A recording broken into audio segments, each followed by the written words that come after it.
And for that, from the bottom of my heart, I am sorry. Really sorry. God, I'm sorry. I'm sorry. I am so sorry. I'm sorry. The two hardest words in the entire English language, which is pretty stupid considering how many times we do things that probably warrant an apology in a single day. For example, I wrote the script for this video at work instead of going to a staff meeting, and if my boss ever found out about that, she'd probably want me to apologize for it. But I'm not going to because that's hard and I don't want to.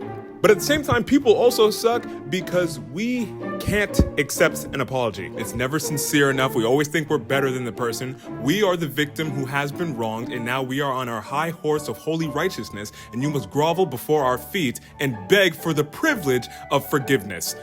I'm describing myself as well. I'm insufferable. We only think about ourselves and how we feel because dang it, David, I don't care that we ran out of work to give you 3 days ago. You'll stare at that blank computer screen until we tell you. If my boss is watching right now, this is a joke. This is calm down, relax. This is for entertainment purposes, just for the ha-has. Please don't. I like employment. And on the internet, that dynamic gets turned to 11 because these aren't people. These are things on my screen. They don't have emotions and feelings. They're not human. So when a person on the internet makes a mistake, we hate them for it.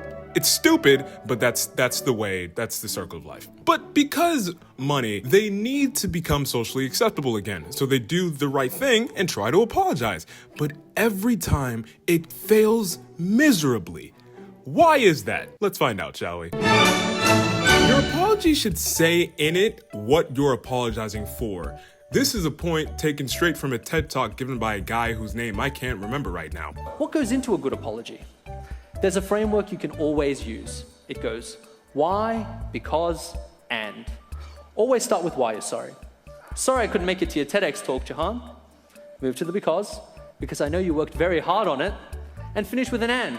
And if you ever give another TEDx talk, I'll be there. You need to be specific because if you're not, it seems like you're trying to sidestep or downplay whatever it is that you're apologizing for. For example, there's a difference in saying I'm sorry and I'm sorry for lighting your grandmother on fire. Do you see it? And this makes all the difference online. Case in point, Gustavo Johnson III. Now, I'll be honest, I really don't remember what happened here. All I remember is that Gus Johnson was the funny man of the internet that year, and he was doing collabs with everyone. He was doing great. And then one day the internet just banished him. I didn't see him anymore. I didn't know what happened, and I was too afraid to ask. But he made an apology video, which was bad. I just feel incredibly regretful for just the dumb stuff that I said.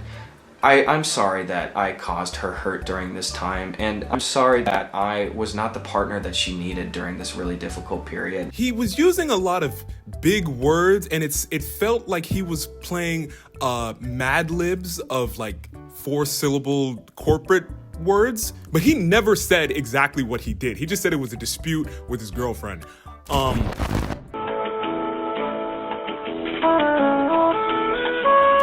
But you see how you didn't get any of that from the apology? Yeah, that's don't do that. That's bad. Don't. Stop. Did you recently set your friend's grandmother on fire? If you did, gee freaking willikers, that's horrific.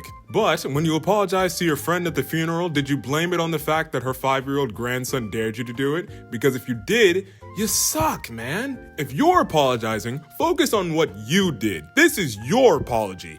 Yeah, maybe some other people were involved. This is not the time for that. No one wants to hear about what you didn't do or what someone else did or what they were doing or how what they did affected how you did what you did, and now that it's done, you feel bad for doing it. You sound terrible. You sound like a people, and like we said earlier, people suck. And the stellar example for this has gotta be the adult woman who saw one season of Steven Universe and told her PR team, and I quote, no guys, I've got this, hear me out, where is my tuning fork? I got this. Now, I'll be completely honest, despite all the hype and the news about it, I didn't actually see the entire Colleen apology in full form, so you know what? I'm going to watch it right now, and I will give you my live, unscripted reaction. Let's do this. Thought you wanted me to take accountability. Yes, we do. But that's not the point of your mob mentality. I think is it? it No. might be. Your goal is to ruin the life of the person you Colleen, no, despise that's while not- you dramatize your lies and monetize their demise. Those were kind of bars, but that's not the point. like I can already This hear video the is comments 10 on this minutes video. long. Yeah, so my suspicions were correct. That was bad, all right? Like, this is a pretty serious matter. Again, I don't know the full story. I'm not involved in this, but to my knowledge, she was messaging minors, children, as considers the law. This is a really bad way of approaching a situation with minors as a 30-year-old woman. And that's as much as I'm going to get into on this video. Multiple times during it, she blamed other people and was like, "You guys hate me, and I'm such a martyr, and woe is me." Like, it gave that vibe, and I don't like that. I don't think anybody likes that. That's the problem. Like, this isn't on us. You did this, not me. You've been on the internet for 15 years. You said that you've been on the internet for 15 years. You know how the internet works. Why are you acting surprised? Like, I don't know the right way to handle a situation like that, but I do know it's not like that. Do I get the feeling that you are really sincerely sorry? Is that what's coming across? Do I feel your remorse? Do I genuinely feel that you've reflected on your actions and felt bad for making me feel bad? Or is this just a strategic ploy to be brought up in court during the inevitably infamous grilled granny case goes public? It's a very weird analogy that I started with, but it served us quite well in this discussion. Even though at the end of the day, this is a business decision, it is 100% impacting the money that comes into your wallet, so it behooves you to give an apology. Behoove, that's your vocabulary word for the day. Despite that, I still want to feel like you somewhat mean it. That means handling it with the gravitas it deserves and not treating it like a joke, but also not going the other way, going too dramatic. Like, nobody wants, that's just weird. You ever seen that apology video by Laura Lee? I know that I'm better than that person. Again, I have no idea what the context for this video is, but be assured, it is the funniest thing I've seen within the past 72 hours. But the fact that this is supposed to be a genuine attempt to make amends for some transgression can almost be considered offensive. What? Huh? And in one of the most confusing apologies I watched in preparation for this video, we go to the Fine brothers. You remember that time they tried to trademark the word react and like all reaction content? Remember that? That was weird, wasn't it? Well, they realized it was weird and they made, I don't even want to call it an apology. It was more like an explanation of what was happening. We were never trying to say that every video where someone reacts to something else is something we would try to control. When we referenced licensing the React format, we only meant our specific series, not the overall genre of reaction videos. We do not own the genre. It was supposed to kind of apologize, but it just had a really weird vibe to it. And we're creators at heart, and those who know us personally know how passionate we are about trying to help creators. Like, look, I get that it was a misunderstanding and that they're trying to clear it up, but why does it feel like they're yelling at me? Am I the only one that gets that? But they're just approaching it like, no, this didn't happen. And you can see clearly through exhibits A through F, section 1. Now's not the time for that exactly. So, as we all know, if you avoid these mistakes and you show genuine vulnerability and remorse over your actions, the internet will welcome you back with loving and open arms. I'm completely kidding. Were you born yesteryear? This kind of gets into the counter argument of this video essay.